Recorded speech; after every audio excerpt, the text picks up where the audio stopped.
Habla lo que crees en voz alta.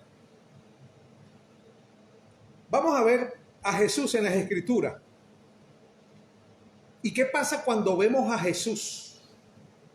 Primero, la vida llega y las aguas vivas comienzan a fluir a través de nosotros. En Juan 14:6, Jesús dijo, yo soy el camino, la verdad y la vida. Y en Juan 7:37, Jesús dijo, el que cree en mí, como dice la Escritura, de su interior correrán ríos de agua viva.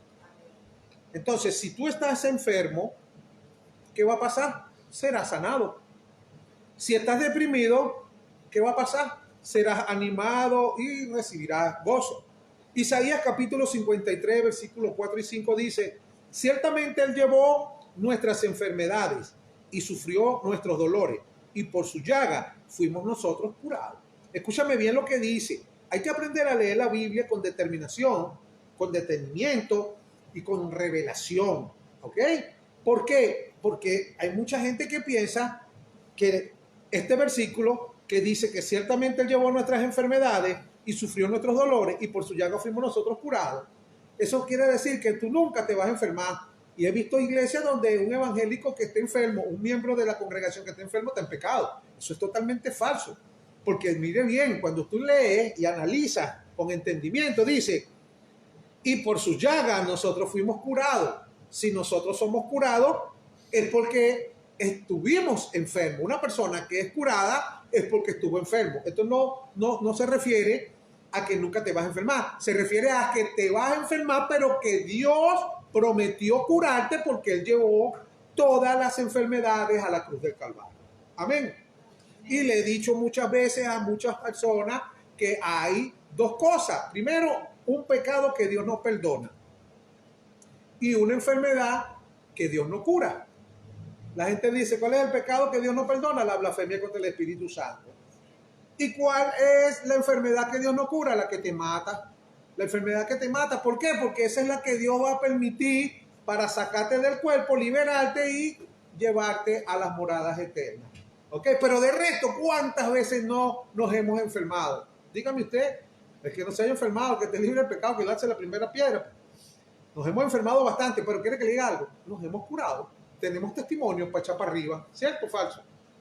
Entonces, tenemos que entender estas cosas. En cuanto a los que están deprimidos, en Nehemías capítulo 8, verso 10 dice, no se entristezcan, porque el gozo del Señor es nuestra fortaleza. ¿Ok? Entonces, cuando nosotros vemos a Jesús, grandes cosas pasan. Suceden cosas hermosas y maravillosas. En cambio, cuando nosotros nos vemos a nosotros mismos, nos deprimimos o nos enorgullecemos. Hay dos cosas. Tú te ves en el espejo y te deprimes. No sé usted, yo no me deprimo. O te enorgullece. Alguna de las dos cosas, porque te sientes tan atractivo, ¿verdad? O te sientes tan feo. Pero cuando tú miras a Jesús, que es lo más importante, ¿verdad? Como lo dice la Biblia en Hebreos 12:2, puesto los ojos en Jesús, que es el autor y consumador de la fe. ¿Dónde tenemos que tener los ojos puestos? Como lo dice la Escritura, en obediencia a nuestro Creador. ¿Ok? Recuerda que la palabra de Dios, la Biblia es la palabra de Dios. ¿Ok? Según de Timoteo capítulo 3, verso 16 dice que toda la Escritura es inspirada por Dios. Y cuando Dios nos deja esto es para que nosotros aprendamos y vivamos quieta y reposadamente. Que tú sientas paz, que lo que tú estás haciendo lo estás haciendo en obediencia a lo que Dios dijo. Y no te vas a equivocar, porque el que obedece no se equivoca. Escuche bien, obedezca a lo que dice Dios en la palabra, aunque a los hombres no les guste, no me importa si les gusta o les deja de gustar. Yo voy a obedecer a lo que Dios dice. Entonces voy a dejar de estar poniendo la mirada en mí o en los demás, sino que voy a poner la mirada en Jesús. Amén. Entonces tenemos que ver a Jesús en la Biblia. Porque todo, acuérdense de eso, todo lo que Él es, todo lo que Jesús es, el Padre dice que tú también eres. Todo lo que es Dios, el Padre dice que tú eres. ¿Ah? Por eso, nos conviene aprender todo lo que dice la Biblia acerca de Jesús. Romanos 8:17 dice, si somos hijos, somos también herederos. Herederos de Dios y coherederos con Cristo. Si en verdad padecemos, con el fin de que también seamos glorificados con Él. ¿Qué significa esto? Esto significa que los creyentes, al ser adoptados como hijos de Dios, comparten la misma herencia espiritual y la gloria eterna que Jesús, el Hijo de Dios. ¿Ve? ¿Por qué? Porque Jesucristo es el Hijo mayor de nuestro Padre. Tenemos que aprender. Ahí es donde salen mucha gente a divariar porque de falta de conocimiento. Hermano, pero Jesucristo no es el Padre. Hermano, Jesucristo no es el Hijo de Dios. Sí, también es el Hijo de Dios, también es el Padre, pero también es mi hermano mayor. ¡Ay! ¿Dónde dice eso la Biblia? Mire, Jesucristo es nuestro hermano mayor.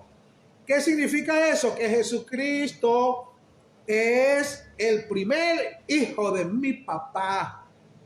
Romanos 8:29 dice, a los que antes conoció, también los predestinó para que fuesen hechos conforme a la imagen de su Hijo Jesucristo. ¿Y para qué me va a hacer la imagen de su Hijo Jesucristo? Dice, para que Él sea el primogénito entre muchos hermanos. El primogénito, Jesucristo es el primer hermano entre muchos, como somos todos nosotros. ¿Ve? ¿Por qué? Porque antes de la cruz Jesucristo era el unigénito, según Juan 3:16, dice, porque de tal manera amó Dios al mundo, que ha dado a su Hijo unigénito, el único Hijo de Dios era Jesucristo, para que todo aquel que en Él cree no se pierda, mas tenga vida eterna. Pero luego que Cristo muere y resucita, en Juan capítulo 1, versículo 12, dice, y a todos los que le recibieron, a los que creen en su nombre, le dio potestad de ser hechos hijos de Dios. Así que si Cristo es hijo de Dios, usted también es hijo de Dios, usted también es hijo de Dios, y yo también soy hijo de Dios. Amén. Por eso es que Dios nos predestinó, ¿verdad? Para que fuésemos hechos conforme a la imagen de su Hijo, Jesucristo, y para que Él sea el primogénito entre muchos hermanos. Así que el Padre nos mira a nosotros en Cristo, igual a Cristo, igual a Él. Primera de Juan 4:17 dice, como Él es, así somos nosotros. Porque Él no te ve separado. Yo antes escuchaba a unas hermanitas cuando yo estaba nuevo en la iglesia y ellas lloraban y decían, Dios me dijo que yo era la niña de sus ojos. Yo me sentía triste porque a mí nunca me decía Dios nada de eso. Nunca.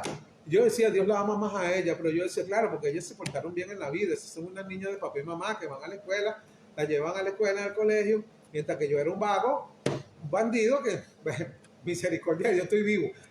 Pero no es así, pero era porque no sabía. O sea, 4:6 dice, mi pueblo es destruido por falta de conocimiento. Yo me sentía triste, yo decía, mi Dios no me habla así. Mira, Dios no ve a nadie por separado ni individual, ni tú eres mejor que yo, ni yo soy mejor que tú. ¿Sabes qué ve Dios? A dos hombres, única y exclusivamente, o a Adán o a Cristo. Si estás en Adán, por cuanto todos pecaron, están destituidos de la gloria de Dios. Todo hombre nace vivo físicamente, pero muerto espiritualmente. Todos nacemos en Adán. Pero cuando creemos, dice la Escritura, que somos trasladados de la potestad de las tinieblas al reino de su Hijo amado. ¿Ve? Dice que por un espíritu fuimos todos sumergidos en un cuerpo, o sea, bautizados, introducidos en un cuerpo. ¿A dónde estamos nosotros? En el cuerpo de Cristo. Según de Corintios 5:17 dice, de modo que si alguno está en Cristo, de hecho, en Cristo. Entonces, cuando Dios te mira a ti, no te mira a ti individualmente. Ay, tú eres la niña de mis ojos. No, olvídate de eso. Cuando te dice que tú eres la niña de sus ojos, cuando te dice te amo, hijo, te amo, se está refiriendo a Jesucristo. Y como yo estoy en Cristo, ay, papá, todo lo que es de Cristo es mío. ¿Por qué? Porque yo soy coheredero con Cristo y heredero de todas las cosas de Dios. Si a Cristo le van a dar 10, a mí me tienen que dar 10, no me pueden dar 8. ¿Por qué tú eres mejor que Cristo? No soy mejor que Cristo, pero soy coheredero juntamente con Cristo. Todo lo que es de Cristo, espiritualmente hablando, y las glorias que vienen, son también de nosotros. Hay que aprenderse eso. Como mucha gente piensa, hermano, algún día yo estaré en el cielo. Yo no voy a estar algún día en el cielo, yo estoy en el cielo. Hermano, pero yo no veo que ni angelito, ni samuro, ni aviones, ni nada. Yo veo que tú estás, que esto no es por vista, ni por sentimiento. Yo no siento, ni siente, ni ve. Pero la Biblia me dice en Efesios capítulo 1, versículo 20, que Dios resucitó a nuestro Señor Jesucristo de entre los muertos y lo sentó a su diestra en los lugares celestiales.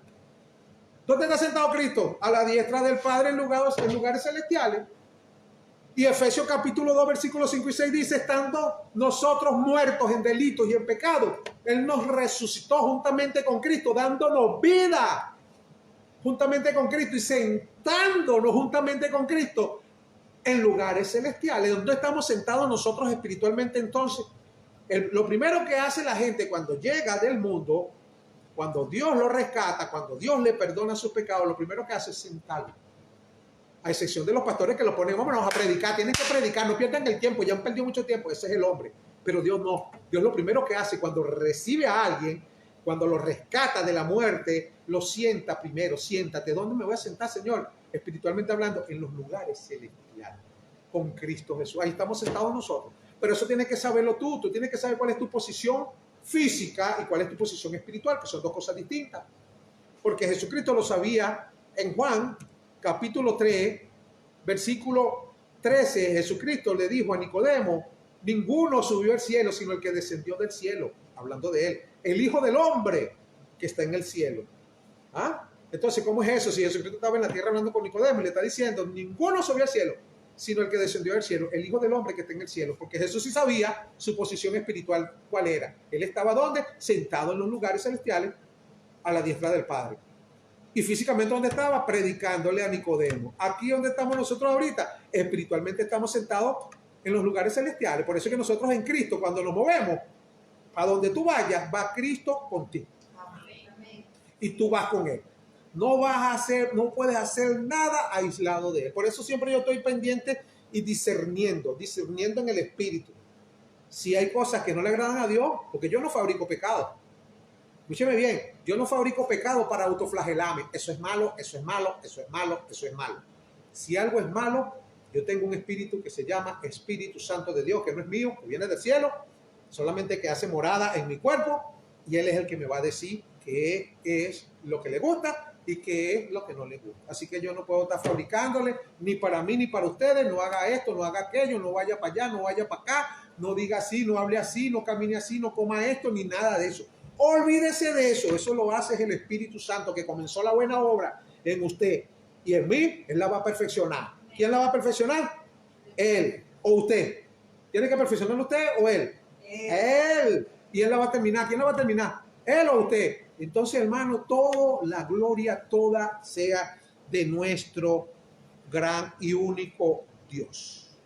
Mira, vamos a ver un poquito más de Jesús en la Biblia y sobre todo en el Antiguo Testamento. En Éxodo capítulo 17, versículo 1 dice, y esto que les voy a contar sucedió en el primer año cuando salieron de Egipto, que estaban esclavos el pueblo de Israel. Dice, toda la congregación de los hijos de Israel partió del desierto de Sin. Este desierto de Sin es con S. Escuche bien, con una S, Sin.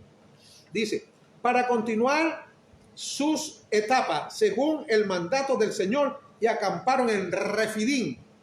La palabra Refidim significa descanso. O sea, acamparon, descansaron en Refidim. Pues, verso 2 dice, el pueblo atercó con Moisés diciendo, danos agua para beber. Moisés le dijo a ellos, ¿por qué atercan conmigo? ¿Por qué ponen a prueba al Señor? Así que el pueblo sediento murmuró allí contra Moisés diciendo, ¿por qué nos trajiste de Egipto para matarnos? Hablaban muerte, palabras de muerte. ¿Por qué hablaban muerte? Porque esa palabra estaba en su corazón. Por eso le puse el nombre a esta enseñanza, ¿verdad?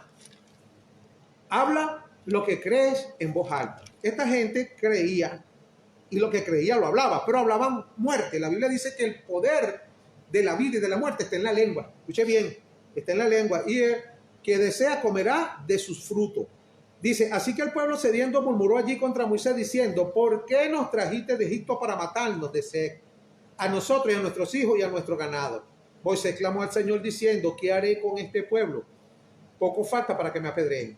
El Señor respondió a Moisés, pasa delante del pueblo y toma contigo algunos de los ancianos de Israel, toma también en tu mano la vara con la que golpeaste el Nilo y ve. Esa vara que Moisés utilizó, la vara que Moisés utilizó para golpear el Nilo, es la vara de juicio, es una vara de juicio con la que golpeó Moisés el Nilo y el río se convirtió en sangre. ¿Ok? En sangre. Juan 1:17 dice, la ley fue dada por medio de Moisés, pero la gracia y la verdad vinieron por medio de Jesucristo. Son dos cosas distintas. Entonces, el primer milagro de la ley fue convertir el agua en sangre, que representa muerte. Ese fue el primer milagro de la ley.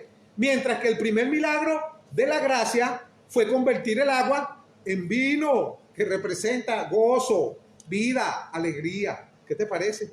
¿Ven lo diferente, no? Lo que es la ley y la gracia son dos cosas distintas. Tienes que ubicarte dónde estás viviendo, si en la ley o en la gracia. No puede, está bien que leas la ley, pero ¿para qué voy a leer la ley? Para ver a Jesucristo. Si tú lees la Biblia en el Antiguo Testamento y no ves a Jesucristo, está mal la cosa, está mal. ¿Por qué? Porque en la ley, o sea, toda la Biblia habla de Jesucristo, pero en la ley era la sombra de lo que realmente vivieron los apóstoles. Por eso es que cuando tú lees la Biblia, por lo menos en Efesios 4:11 dice que Dios constituyó a unos primeramente apóstoles, a otros profetas, a otros evangelistas, a otros pastores y maestros. Pero tú dices, ¿pero por qué dice primeramente a apóstoles si los primeros fueron los profetas? Los profetas fueron primeros porque fueron en el Antiguo Testamento. ¿Y por qué los apóstoles? Porque los apóstoles tienen más peso, más poder, porque ellos vieron lo que los profetas desearon vivir y desearon ver. Ellos tocaron al maestro. Ellos hablaron cara a cara con el maestro. Ellos conocieron al maestro. Los profetas profetizaron y hablaron del maestro, pero no lo vieron como, ni vivieron con ellos como lo vivieron los apóstoles. Por eso los apóstoles tienen mayor peso, mayor peso. Incluso si usted se pone a analizar por qué la Biblia tiene 66 libros y hay libros que son apócrifos. Porque todos los libros que están dentro de la Biblia fueron aprobados por los apóstoles, porque los apóstoles son testigos. Jesucristo le dijo en Hechos capítulo 1, versículo 8, que se esperaran hasta que recibieran poder, hasta que el Espíritu Santo haya venido sobre vosotros, le dijo, y reciban poder y me serán testigos. Escucha lo que le dijo Jesucristo. Ahora, ¿quién es testigo en la tierra de Jesucristo? El Espíritu Santo. ¿Y quién más? Los apóstoles, porque Jesucristo se lo dijo, y ustedes me serán testigos. ¿Ve? En Judea, en Samaria y hasta en lo último de la tierra. Entonces, ¿qué pasa con la Biblia? En la Biblia tú te pones a analizar que todos los escritos de Pablo, el mismo apóstol Pedro dice, así como nuestro hermano Pablo hablando en las escrituras, cosas que son difíciles de entender, que los indoctos e inconstantes tuercen para su propia perdición. Significa que Pedro, el apóstol que caminaba con Jesús, ese que le cortó la oreja al centurión cuando iban a llevar preso a Jesús, ese que estuvo con Jesús, que dijo que no lo iba a negar, pero que lo negó 3 veces antes que el gallo cantara, ese apóstol leía los escritos de Pablo y por eso los escritos de Pablo están en la Biblia, porque están aprobados por los testigos presenciales de Jesucristo, que eran los apóstoles. Si usted se da cuenta, todos los libros del Antiguo Testamento que están en la Biblia fueron los que utilizó Jesucristo y los apóstoles para predicar, están aprobados. Y todos los libros de la gracia, de todos que están ahí, fueron aprobados porque fueron corroborados por los apóstoles. Después que los apóstoles mueren, ya no hay quien pueda corroborar, ¿verdad? Entonces salen libros apócrifos, sale Macabeo 1, Macabeo 2, que era una familia guerrera israelita, y tú lo lees y tú dices, wow, qué calidad, pero se llama apócrifo, no entran en el canon de los 66 libros de la Biblia. ¿Por qué? Porque no fueron aprobados por los testigos presenciales de nuestro Señor Jesucristo, que fueron los apóstoles. Ok, entonces, ¿estamos claros? Mientras que entonces el primer milagro de la gracia, el primer milagro de la ley fue convertir el agua en sangre, que representa la muerte. Y el primer milagro de la gracia fue convertir el agua en ¿qué? En vino, que representa gozo, alegría y vida. En Éxodo 17:6 dice que Dios le dijo a Moisés, he aquí que yo estaré delante de ti, allí sobre la peña. ¿Qué significa peña? Roca, sobre la peña o la roca. ¿Ok? Tú golpearás la peña o la roca y saldrá de ella, ¿qué? Agua. Y el pueblo beberá. Moisés lo hizo así en presencia de los ancianos de Israel. ¿Qué brotó entonces del interior de la peña o de la roca? Agua, ríos de agua. Notemos todo esto, notemos bien esto. Todo esto pasó en el primer año de la salida, el primer año de la salida del pueblo de Israel de Egipto al desierto. Pero en el año 40, o sea, el último año, ya después que habían vagado por el desierto 40 años, en Números 21 dice que toda la congregación de los hijos de Israel llegó al desierto de Sin, pero ahora Sin con Z. Ve, ya no es con S, dos desiertos totalmente distintos. En el mes primero, el pueblo acampó en Cades y allí murió María y allí fue sepultada. ¿Ok? Entonces podemos ver que este último desierto de Éxodo 17:1, el que vimos hace rato era Sin con S y este es Sin con Z. ¿Ok? En Números 22 dice, como no había agua para la congregación, se reunieron contra Moisés y Aarón. Y el pueblo contendía contra Moisés diciendo, ojalá no hubiéramos muerto. Otra vez la palabra declarando lo que está en su corazón, declarando que la muerte.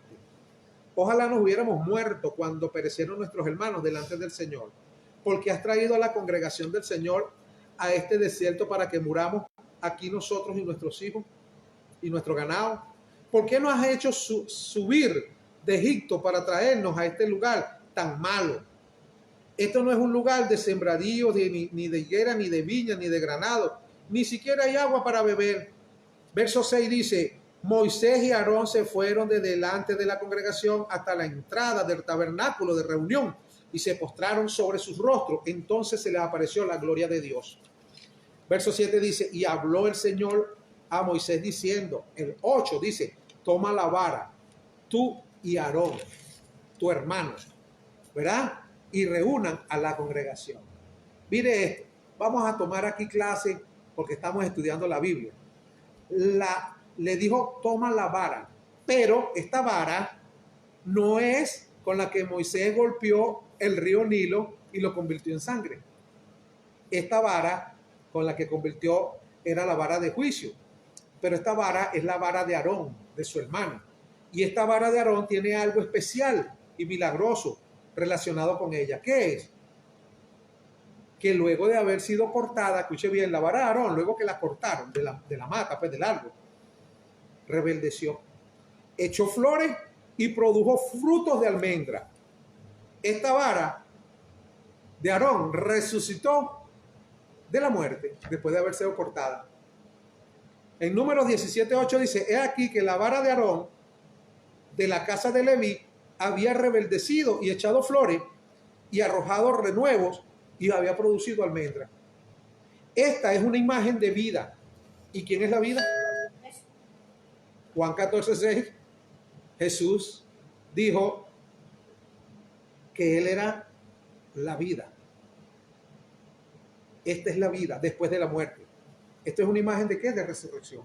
Entonces, cuando nosotros leemos el Antiguo Testamento, tenemos que aprender a ver a Jesucristo. En toda la Escritura habla de Jesús en el Antiguo Testamento.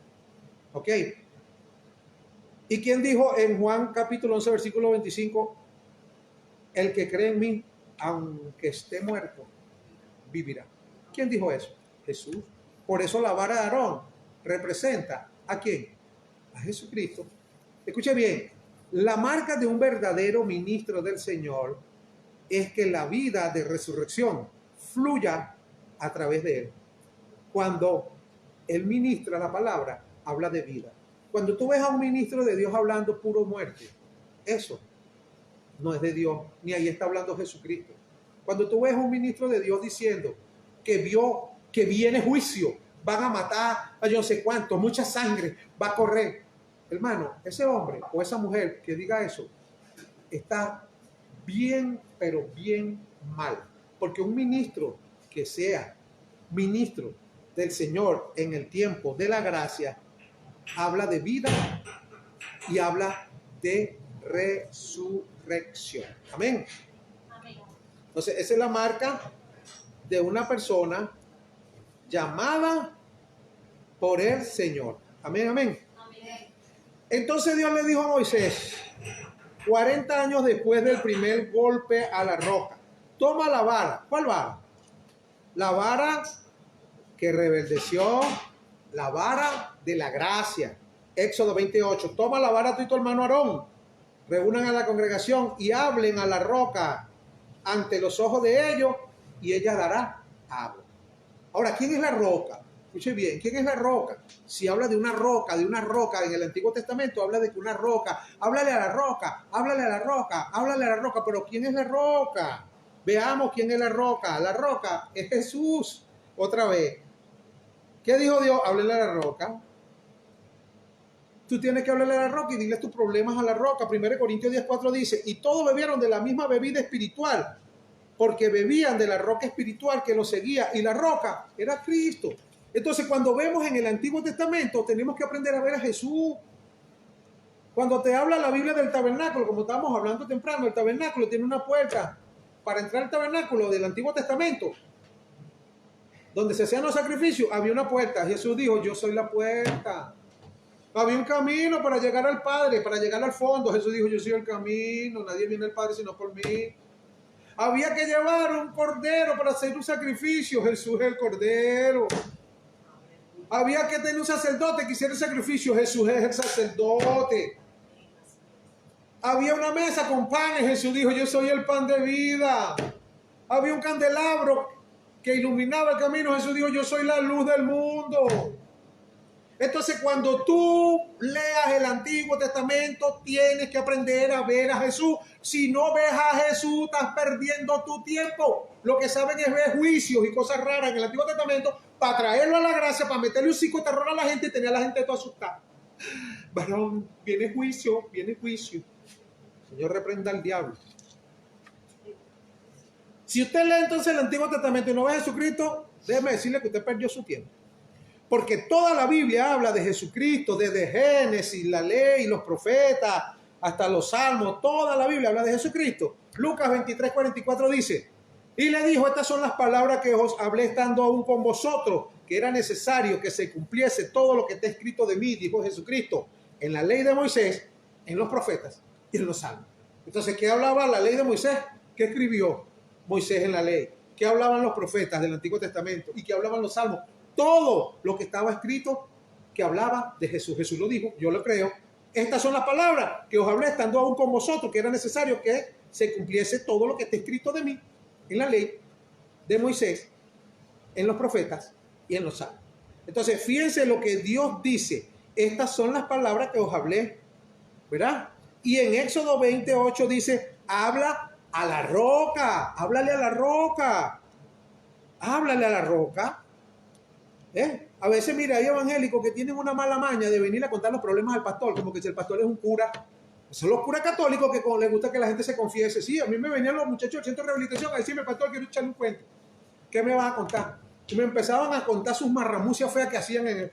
Y él me dijo, bueno, a mí no me esté contando esas locuras, pero usted es mi pastor, pero es que yo no soy un cura católico para que tú te estés confesando conmigo, hermano, no me digas nada, porque si me agarra la policía a mí por tu culpa, y me dan 3 cachetas, me van a tener que dar una para que hable y me van a tener que dar como 10 para que me calle. Y después dice que te echaron grama, que te echaron de no hay peor persona hablachenta que usted mismo, que tiene que estarme contando a mí. A mí no me esté contando sus problemas de cosas feas. Habla con la roca, escúchale a la Biblia, porque todo lo que dice, no hable con el pastor. No, a mí no me importa tu vida privada.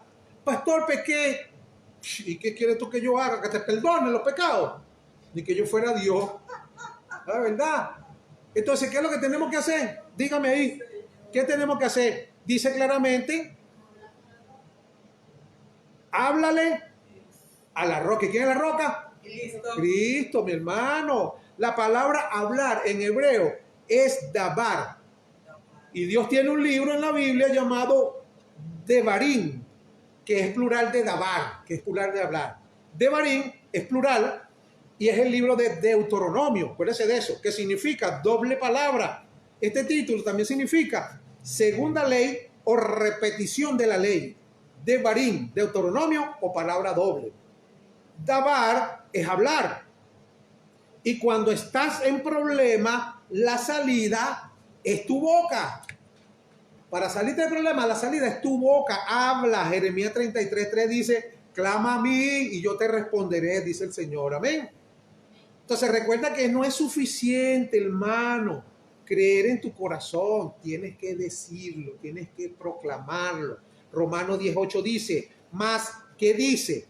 Cerca de ti está la palabra en tu boca y en tu corazón. Verso 9 dice, si confiesas con tu boca que Jesús es el Señor y creyeres en tu corazón, serás salvo. Pero tienes que creerlo en tu corazón y confesarlo con tu boca. Escucha bien, confiesa lo que crees, porque si no, no te va a servir de nada. Ay, hermano, yo tenía eso en mi corazón, pero lo declaraste, lo confesaste. No, entonces no te sirve de nada. Aquí está la palabra dabar, hablar, la palabra de Dios. 2 Corintios 4:13 dice, sin embargo, tenemos el mismo espíritu de fe conforme a lo que está escrito. Creí, por lo tanto hablé. Nosotros también creemos, por lo tanto también hablamos. Lo dice la Biblia. ¿Creíste? Habla. Dilo. No nada más en tu corazón. Dilo, porque en la lengua está el poder de la vida y de la muerte. Ten cuidado también con lo que digas, ten cuidado con lo que hables. Amén. Que no ofendas a Dios. Siempre pendiente, que el Espíritu Santo está contigo y Él es el que te guía toda verdad. Hay cosas que nosotros decimos que no le gustan a muchos, pero mientras le agraden a Dios, yo no tengo problema. No me voy a disculpar con nadie. Pero cuando Dios se molesta, yo sé por qué me lo hace sentir y yo voy a pedirle perdón a cualquier persona que le haya dicho algo que no es agradable delante de Dios. Porque recuerden esto, tenemos un libre albedrío. ¿Y cuál es el libre albedrío? Todo lo bueno que yo pueda hacer por ustedes o por cualquiera, eso lo hace Jesucristo. Y todo lo malo que yo pueda hacer por ustedes o por cualquiera, eso lo hago yo. ¿Sabía por qué? Porque tengo un libre albedrío. La Biblia dice en Efesios 2:11 que somos hechura suya, creados en Cristo, para toda buena obra, las cuales Dios preparó de antemano para que andemos en ella. Entonces, toda buena obra la preparó Dios. Dice la Biblia que toda buena obra y toda buena dádiva proviene del Padre de las luces. ¿Ok? Entonces, lo bueno proviene de Dios. Él preparó buenas obras. Y las malas son tuyas. Vienen de tu libre albedrío, de tu naturaleza caída y del proceso que estás teniendo. Porque recuerda que vamos camino a la estatura del varón perfecto. No hemos llegado, pero vamos camino. Algún día llegaremos en el tiempo de Dios. Así que les bendigo desde la ciudad de Puerto Cabello, Iglesia Oasis de Bendición, su hermano y amigo, el pastor Miguel López. Bendiciones.